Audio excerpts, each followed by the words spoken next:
কাশ্মীরে ক্ষীরভবানীর মন্দির দর্শনকালে লোককল্যাণব্রতী স্বামীজির হৃদয়ে এক নবভাবের স্ফুট উঠিল।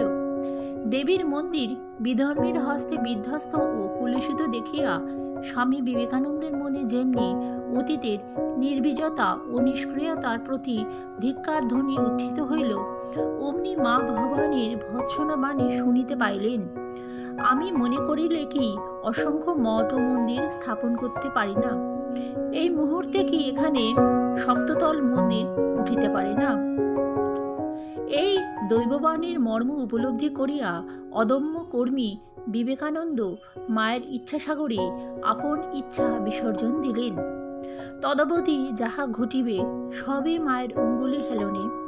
এখন হইতে তিনি কর্তৃত্বাভিমান বিমুক্ত ও আধ্যাত্মভাবে বিভোর হইলেন। বাইরের সহিত সম্পর্ক রহিল অতি অল্প। অবশেষে কাশ্মীর ভ্রমণ সমাপনান্তে তিনি 18ই অক্টোবর বেলুড়ে নীলাম্বর বাবুর বাগানে উপস্থিত হইলেন। মঠ তখন ওই বাটিতে।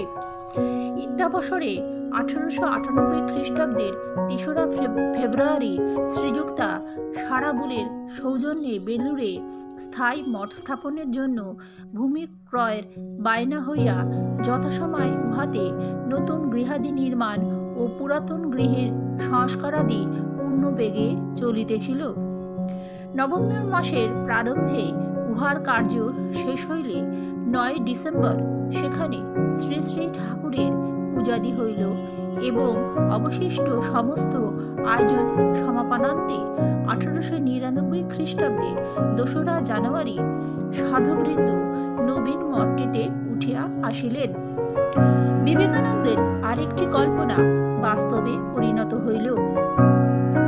1898 13ই নভেম্বর কালীপুজোর দিনে নিবেদিতার পরিকল্পিত বালিকা বিদ্যালয়েরও সূত্রপাত হয়েছিল।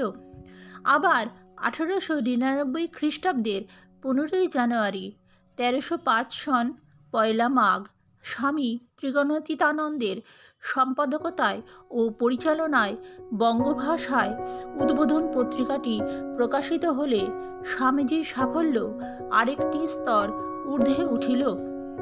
সুতরাং দ্বিতীয়বার পাশ্চাত্যে যাত্রার পূর্বে স্বামীজি নিশ্চিন্ত হইলেন যে তাহার সমস্ত জীবনের আপ্রাণ পরিশ্রম দ্রুত সার্থকতার পথে চলিতেছে। শ্রীরামকৃষ্ণ ভাবধারায় বিধিরূপে শরীর পরিগ্রহ করিতেছে, আর সমস্ত দেশ তাহার আহ্বানে সক্রিয় হইয়া উঠিতেছে। একদিকে দুর্বল শরীর বক্তৃতাদি করা ক্রমেই অসম্ভব হইয়া পড়িতেছিল। অতএব চিকিৎসকের পরামর্শে 20 জুন 1899 তিনি পশ্চিম গমন মানুষে স্বামী তুরীয়ানন্দের সহিত কলকাতার জাহাজে উঠিলেন।